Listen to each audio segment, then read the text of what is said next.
महीनों में हो जाता है, किंतु बहुधा 7वें महीने में बच्चे का प्रयत्न निर्बल होने के कारण असफल ही होता है।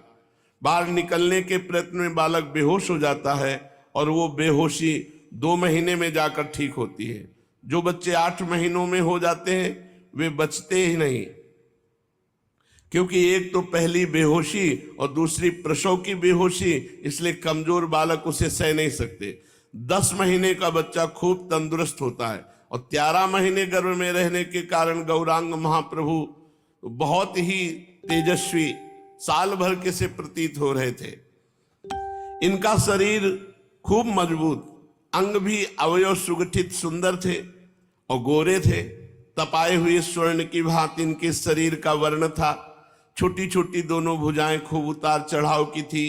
हाथ की उंगली कोमल रक्त वर्ण की बड़ी सुहावनी प्रतीत होती थी।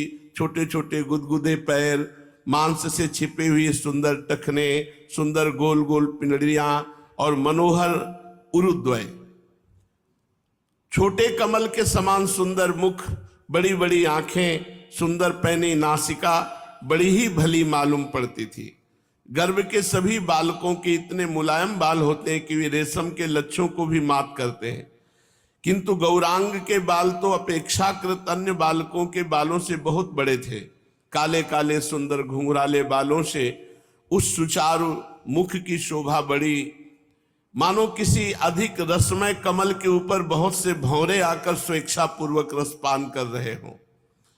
सची माता गौरांग महाप्रभु की उस रूप माधुरी को बार बार निहारती और आश्चर्य सागर में गोते लगाने लगती।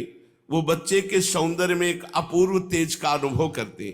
धीरे धीरे 1 महीने के महाप्रभु जब हुए तो बंगाल की ओर माता 21 दिन में अथवा महीने भर में प्रसूति घर से बाहर होती है, तभी षष्ठी पूजा होती है।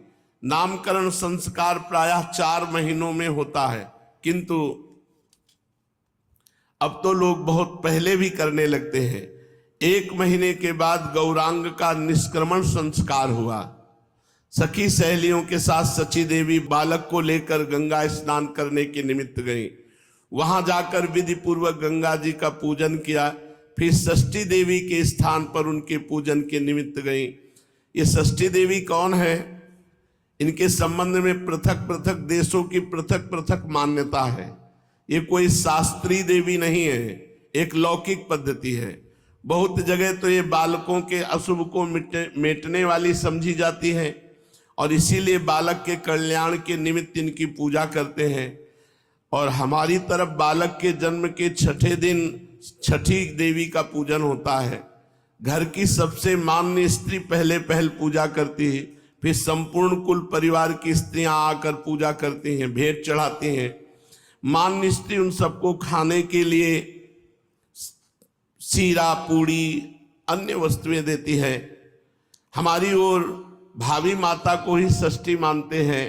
ऐसी मान्यता है कि भावी माता उसी दिन रात्रि में आकर बालक की आयु भर का शुभाशुभ भाग्य में लिख जाती है।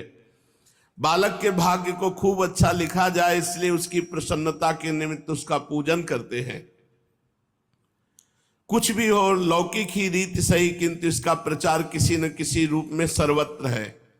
षष्ठी देवी के स्थान पर जाकर सची देवी ने श्रद्धा भक्ति के साथ देवी का पूजन किया और वे बच्चे के मंगल कामना के निमित्त देवी के चरणों में प्रार्थना करके सखी सहेलियों के साथ प्रसन्नता पूर्वक घर लौट आई। बालक ज्यों ज्यों बढ़ता जाता त्यों ही त्यों उनकी चंचलता भी बढ़ती जाती। विश्वरूप जी जितने शांत गंभीर थे, चैतन्य महाप्रभु उतने ही अधिक चंचल थे। 1 महीने के ही थे कि अपने आप ही आंगन में घुटनों के सहारे रेंगने लगते और चलते चलते जोर से किलकारियां मारने लगते। कभी कभी अपने आप ही हंसने लगते।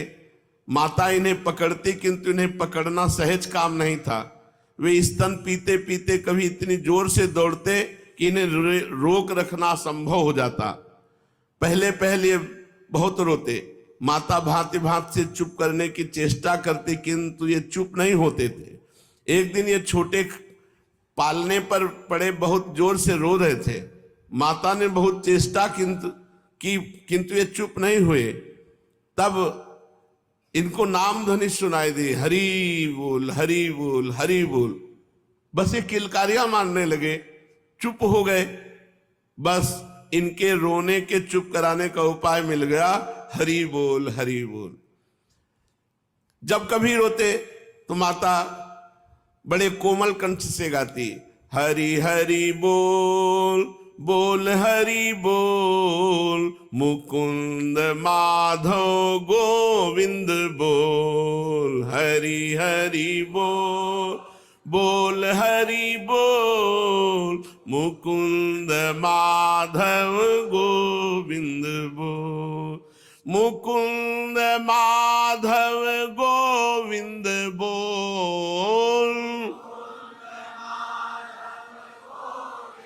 बोल हरि हरि बोल बोल हरि बोल, मुकुंद माधव गोविंद बोल, हरि हरि बोल बोल हरि बोल।